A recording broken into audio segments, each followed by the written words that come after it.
Ahead of the United Nations World Health Assembly scheduled for May 2024, a video of a man cautioning against Prime Minister Narendra Modi's readiness to endorse the WHO's pandemic treaty is being shared on social media platforms. The man states that upon the activation of the treaty, the WHO will gain authority over the Indian constitution, rendering it null and void. Let's look at the facts. Following the outbreak of COVID-19, a group of world leaders announced an initiative for a new treaty on pandemic preparedness and response in March 2021.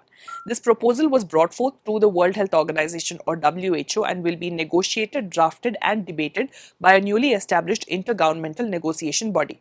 In October 2021, the Working Group on Enhancing WHO Preparedness for and Response to Health Emergencies released a preliminary report known as the Zero Draft, detailing an evaluation of the advantages of a potential new WHO convention, agreement, or alternative international instrument regarding pandemic preparedness and response.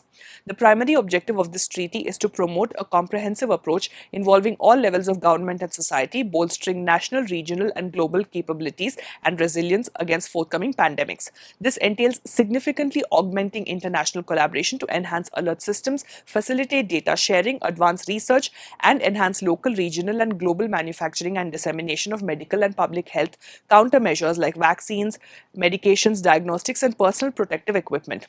The Zero Draft of the treaty, identified as the Zero Draft of WHO CA+, was released on 1st February 2023.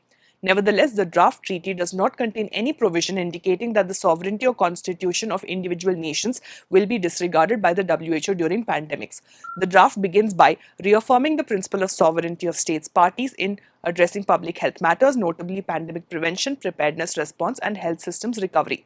Moreover, a specific section of the draft titled Sovereignty explicitly states that states have the sovereign right to determine and manage their approach to public health, notably pandemic prevention, preparedness, response, and recovery of health systems, pursuant to their own policies and legislation, provided that activities within their jurisdiction or control do not cause damage to their peoples and other countries. When rumors suggesting that the treaty would relinquish the sovereignty of signatory nations to the WHO during any pandemic started being circulated on social media, the WHO denied the claim, categorically stating that no country will cede any sovereignty to WHO.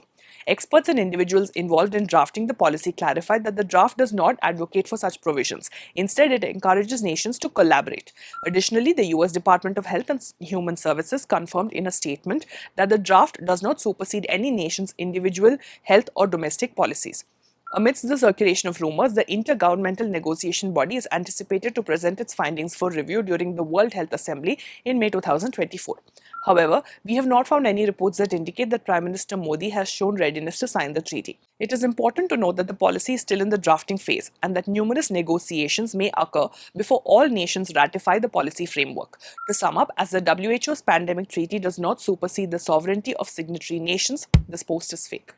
Join our YouTube membership program and be a part of the journey of making public data meaningful. And remember, before you hit that forward button, pause.